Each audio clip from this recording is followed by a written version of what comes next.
reporting from the game. What's up?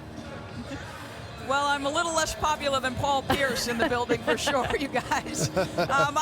From the Cavaliers' perspective, guys, when you reshape the roster as fundamentally as they did with 28 games remaining and a lack of practice time in an NBA schedule, there will be some challenges from a purely basketball perspective, no question about it. Ty Lue told us before the game, did they do anything at practice yesterday with the 4 new guys? Yes, but it was so minimal, 2 of them could only join because of passing physicals halfway through the practice. He said they know 2 sets offensively. They don't know a single defensive scheme. George Hill will be the only guy to practice, but he said that's not the biggest challenge for these 4. The biggest challenge could actually be, we can tell them all we want.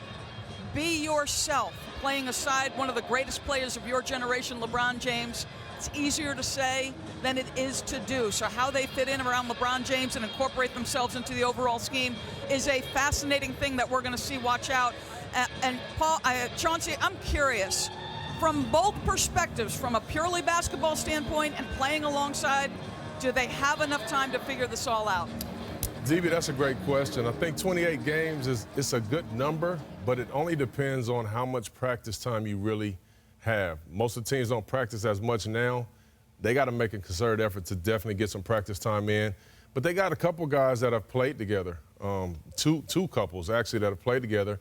I mean, you look at like George Hill played with Rodney Hood. I mean, they had some synergy there in Utah. I mean, George Hill's a point guard. He's played, you know, in some playoff series before he played. He's a former Spur, knows how to play the game.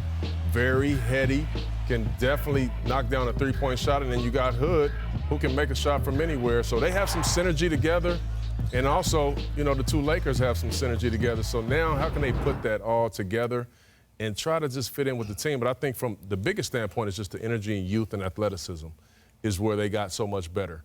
Because now these new guys coming to a team saying, it's championship or bust, or it's finals or bust for us.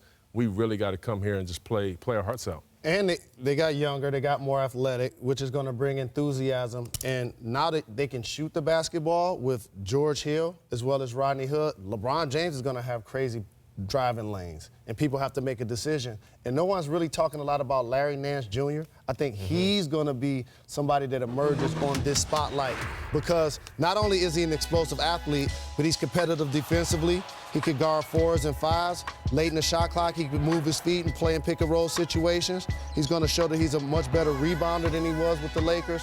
So this is a guy, to me, that's going to be a difference maker and on the finishing side of a lot of highlights playing with LeBron James. So, Chauncey, I've noticed, especially last night we were talking, the sentiment has changed, whereas people were thinking the Cavs were going to struggle to even make it through the Eastern Conference Finals.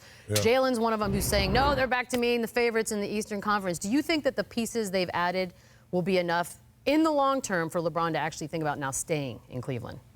I think it helps. I think it helps. It's a lot more attractive roster. You got youth on your side now. Now LeBron doesn't have to go out there and try to guard some of those tough matchups. You can throw some of the young guys out there on them.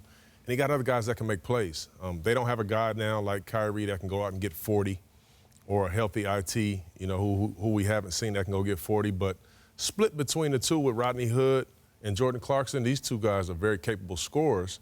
They can come off and really get going. And now you still not only add, but you have JR who can make shots, Korver who can make shots, George Hill, one of the best in the league at making 3-point shots. The perfect kind of point guard to play with LeBron, who doesn't need to dominate the basketball but can make shots and can guard his position. There's going to be a lot of conversation of what LeBron should do. Nobody knows what he will do. I don't think he even knows at this point. But if LeBron does decide to leave Cleveland, to me, the only place he can actually end up that's a realistic landing spot that can be a second home is Miami.